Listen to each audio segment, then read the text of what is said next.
The first time I heard about restorative practice, I was in 5th class in St Mark's Primary School. There had been a fight in the class and everyone in the class didn't really know what restorative practice was. So the teacher just explained that it was a better way to solve things without being aggressive. So they asked questions such as what happened, what were you thinking at the time, and there was a better atmosphere in the class, and that was my first experience of RP. Restorative practice has greatly helped our classroom work as a team, because earlier last year there was a lot of tension in the class. There were problems and people just weren't happy with how the relationship was between the students and between students and teacher. So we had a circle for a good long while and we just talked things through. We talked about our problems, what we could improve on, and how to make the class a dynamic again. At the end of it, we felt so relieved and we felt like our class again and we felt whole again, and it just was a really good thing to help us for the rest of the year and to focus on our studies. I think the most important thing about restorative practice for me is to create a comfortable and safe environment between not just the students, but the students and teachers as well, because we have to all see each other every day in class and we don't want a negative energy between anyone. And I think this way it's just a better way to create positivity between everyone. RPE helped me a lot outside school and many different situations. For example, my sisters in school every morning do a circle and they learn everything about restorative practice. For example, if a situation came up in my house, I would use restorative practice to find out how we could solve it and make the situation better of not doing it the next time. So it really helped me outside school. Restorative practice is when we use respect and fairness to deal with a situation as an alternative to using aggression or placing the blame on just one person. For example, if there's a conversation happening in the class where the teacher is trying to teach, but 2 students are talking, instead of just pulling the 2 students out of class and giving out to them, it's what you're talking about, what happened, do you think that's fair? Do you think that is fair when the other students in the class want to learn? And you just talk things through. And not only is it better because you don't feel like oppressed by the teacher, it also helps because you feel more resolved. Like you think about your actions more. You think about how your actions affect other people instead of just being told, oh, I can't talk in class. You think about what that has an impact on the teacher and your fellow classmates.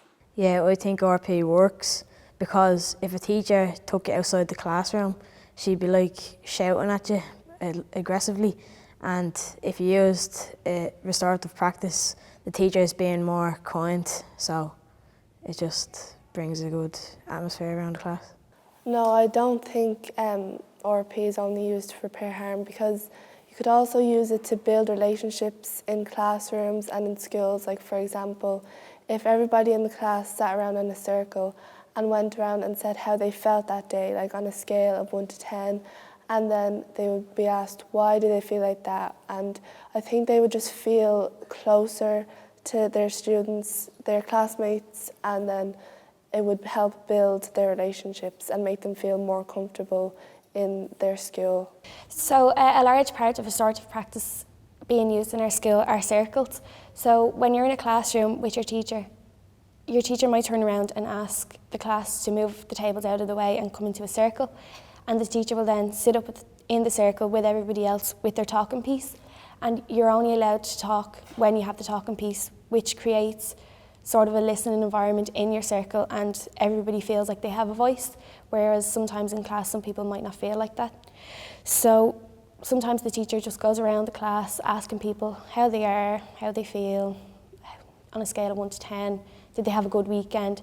And then if the teacher feels like there is a problem in the class or if there's tension, they may ask, what do you feel is the problem in the class? And how do you feel on a scale of 1 to 10? Restorative practice needs to be more known to schools because it's really important with relationships with the students and the teachers. The teachers benefit from it because they gain a better relationship with the student, and I always come back to them. The students will come back to them for advice when it comes to exams, and they just feel more comfortable with the teachers to express themselves. Last year we did a restorative practice in transition year and it only got introduced to us then. This year it's become more of a popular thing and it just needs to be introduced to more people because of how important it is. The benefits for a teacher would be they gain stronger relationships with students, and that the students feel more comfortable in class with the teacher to be more expressive. Restorative practice helped me break down the barriers between the student and the teacher. My own example of a teacher who I had for a few years, and we didn't really get along because we didn't understand each other. They didn't understand why I acted the way as I did in class, but one day they pulled me aside and they used the restorative questions. They were asking, why I acted the way I did in class and why the atmosphere between us was the way it was. And after we had that conversation, our relationship after that was much better, and I felt more comfortable in the classroom with that teacher. So I think it's very important in that aspect to make you feel more comfortable in the classroom and for teachers to feel more comfortable with students as well. I was involved in Young Social Innovators, and we went to an open day in the RDS which involved other schools coming and showing their restorative practices and different projects.